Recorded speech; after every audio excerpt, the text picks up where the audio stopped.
comment savoir si un client a été satisfait ou pas sur votre boutique. En fait, des fois, il y en a, ils vont venir, ils vont ajouter au panier un produit et malgré vos emails de relance, ils ne vont quand même pas acheter. Mais pourquoi tous ces clients, malgré les 1, 2 ou 3 relances que vous avez faites par email, qui n'achètent pas, vous les laissez partir comme ça dans la nature? Non. En fait, ce que je vais vous apprendre dans cette vidéo, je vais vous expliquer pas à pas comment en fait ajouter dans votre flow d'emails de panier abandonné. Si vous avez une boutique e-commerce, j'espère que vous avez mis en place un système d'emailing. Si vous ne le faites pas, vous laissez beaucoup d'argent sur la table, d'accord? Donc, je vais t'expliquer comment faire.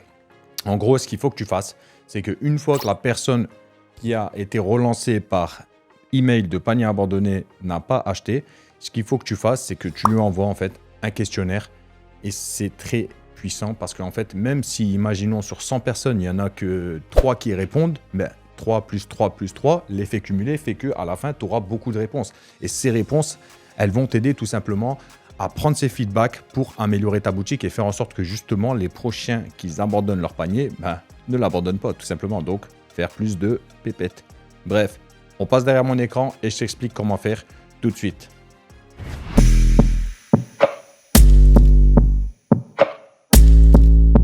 Là, on se retrouve sur Klaviyo. Donc, Klaviyo, c'est tout simplement une solution d'emailing que tu peux relier à ta boutique. D'ailleurs, si tu ne sais pas comment faire et que tu veux que je te fasse une vidéo sur le sujet, tu sais ce qu'il te reste à faire.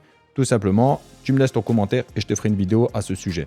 Donc là, on est dans les flows, d'accord? Les flows, c'est l'automatisation en fait d'email. Donc là, par exemple, vous pouvez voir pour le panier abandonné, ça c'est pour une boutique test évidemment, que j'avais faite pour les personnes que j'accompagne. Donc là, en fait, tout simplement, là, c'est des règles. Pour ceux qui ne comprennent pas, ça a l'air compliqué, mais ce n'est pas du tout compliqué. Donc, je vais vous expliquer rapidement. C'est en anglais, mais encore une fois, si tu es nul en anglais, tu fais CTRL droit et traduire en français, d'accord? Traduire en français. Et là, donc, en gros, tout simplement, c'est la condition que tu vas donner. En gros, tu dis là, ici, quand quelqu'un a démarré le checkout, c'est-à-dire le paiement, l'étape de paiement, d'accord? T'attends par exemple 10 minutes ou 1 heure, peu importe, tu peux tester plusieurs timings, mais moi ce que je vous conseille c'est de faire assez rapidement, d'accord? 10 minutes, 15 minutes, et t'envoies le premier email. Donc vous avez oublié quelque chose, etc. Et ensuite, par exemple, un jour après, tu vas tout simplement envoyer un deuxième rappel pour ceux qui n'ont pas évidemment acheté.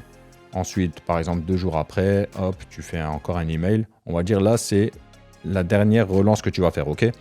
Et c'est là le sujet de la vidéo, c'est que ce que tu vas faire, tu vas ajouter ici un jour. Donc là, par exemple, c'est simple, hein, vous dites, ok, comment faire? Et bien là, par exemple, tu vas ajouter ici un délai, hop, et tu vas par exemple dire, je veux attendre, je sais pas, 2 heures, tu mets le 2 ici, etc., les minutes.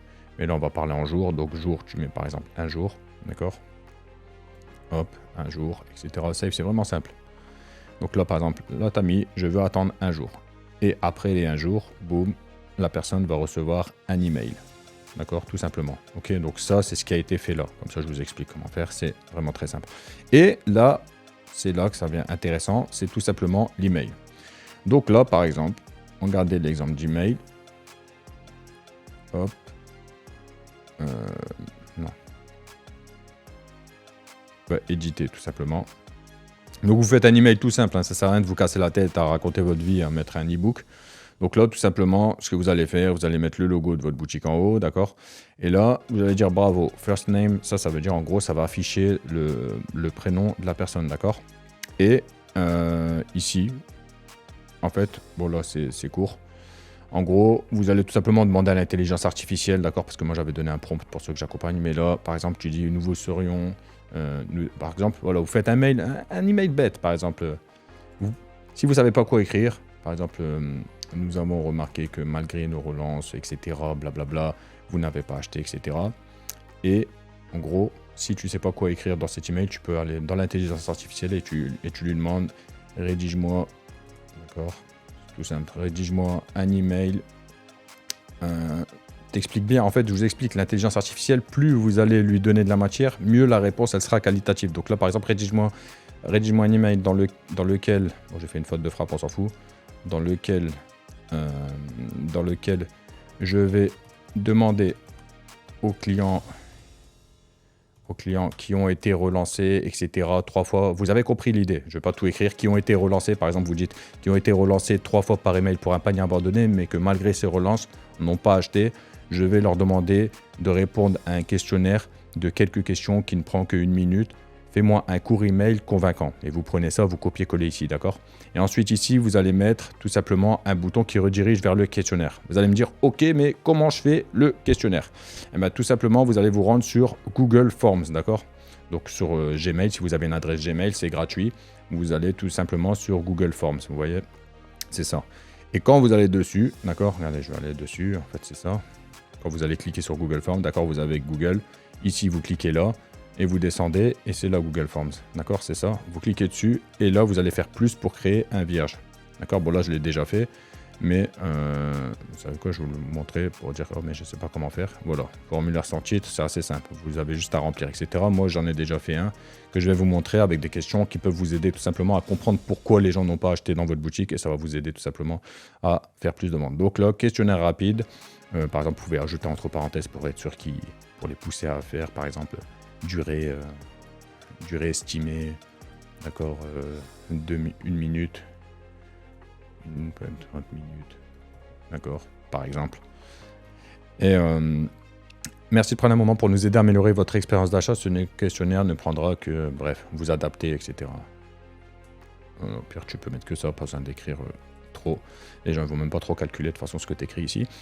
Donc, pour quelle raison principale avez-vous abandonné votre panier? Prix trop élevé, frais de livraison élevés, délai de livraison trop long, manque d'informations sur le produit, préoccupations concernant la sécurité des paiements, processus de paiement compliqué, juste en train de naviguer, pas prêt à acheter, description produit pas assez professionnelle. En fait, là, ça va vous donner des réponses pertinentes parce que s'il y a beaucoup de personnes qui écrivent manque d'informations sur le produit et vous voyez que c'est la question, en fait, la réponse qui ressort le plus souvent, et bien tout simplement, vous savez que vous allez ajouter des informations sur les produits. Ensuite, avez-vous trouvé ce que vous recherchiez?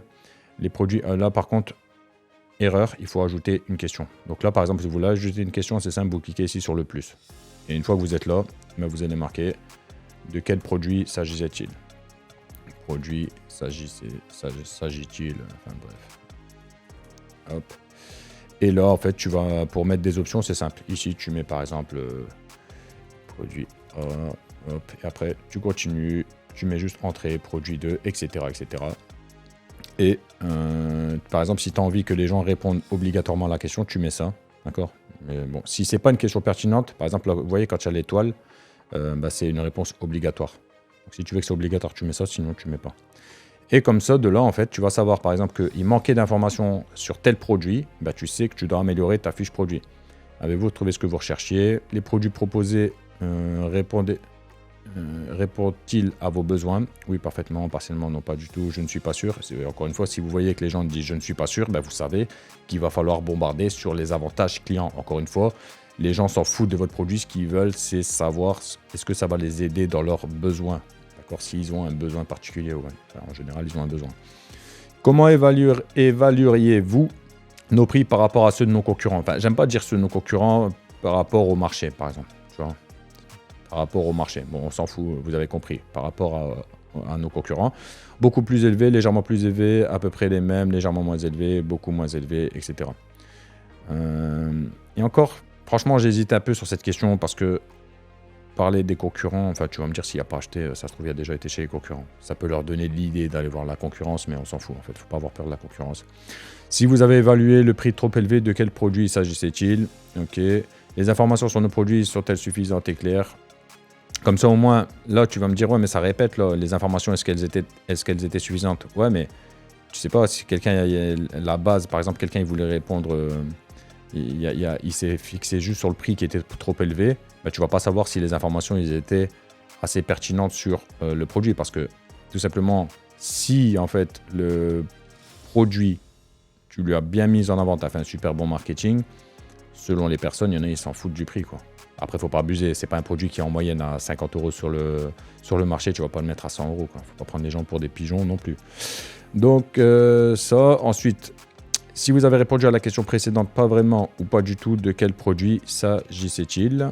Comment évaluerez-vous votre expérience globale sur notre site web? Excellente, bonne, moyenne, etc. Vous pouvez prendre encore une fois ce questionnaire en exemple, d'accord?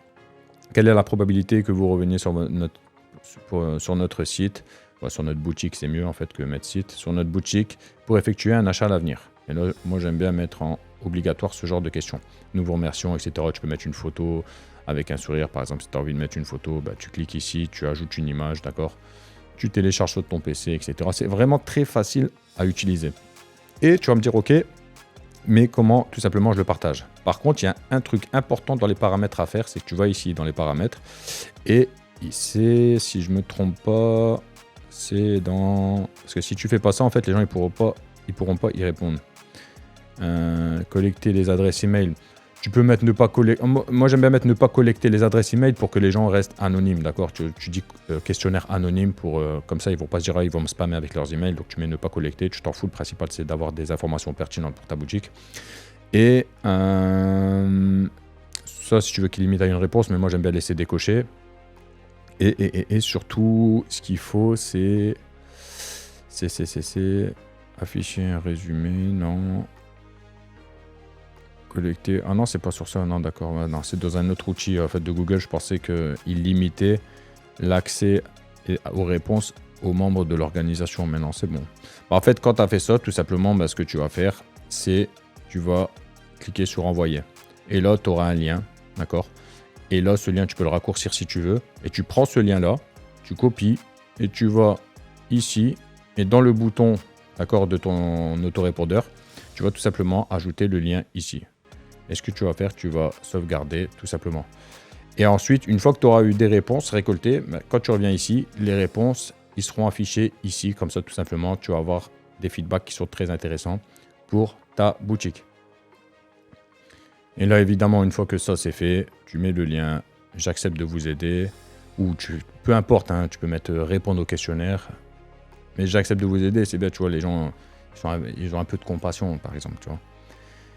Et ça aussi, ce que je vous conseille au passage, il y en a, ils écrivent ici dans leur autorépondeur, cliquez ici pour vous désinscrire. Il ne faut pas écrire cliquez ici pour vous désinscrire, c'est un appel à l'action. Donc quand tu dis il est possible de se désinscrire en cliquant ici, c'est mieux. Parce que dire cliquez ici pour vous désinscrire, ben non, les gens ça leur donne envie de plus de cliquer peut-être. Et là en fait tout simplement, tu sauvegardes. Bon en fait j'ai pas à sauvegarder parce que j'ai pas fait de modification. Ah non merde, je suis con, qu'est-ce que je fais? Last saved one second ago. Bah c'est bon, ça a été sauvegardé. Exit. Bon bref, des fois il me saoule, il bug. C'est un bug là, clair et net. Et après tout simplement, voilà, vous pouvez faire un preview, etc. Et voilà, comme ça s'est ajouté dans votre flow. J'espère que cette vidéo, elle t'a été utile. Dis-moi en commentaire ce que tu en as pensé. Mets-moi un petit like en espérant que ça t'a plu, évidemment. Ou mets-moi un dislike si tu as trouvé que c'était de la merde, d'accord? Et dis-moi s'il y a un autre type de vidéo que tu voudrais que je te partage en tutoriel pour t'aider à augmenter tes ventes dans ta boutique e-commerce. Et si le sujet t'intéresse, je t'invite tout simplement à regarder les liens qui pourraient t'intéresser dans mon profil. Je te dis à très vite, merci à toi, tu penses à t'abonner, etc. La petite cloche, tu connais la chanson. À bientôt, ciao.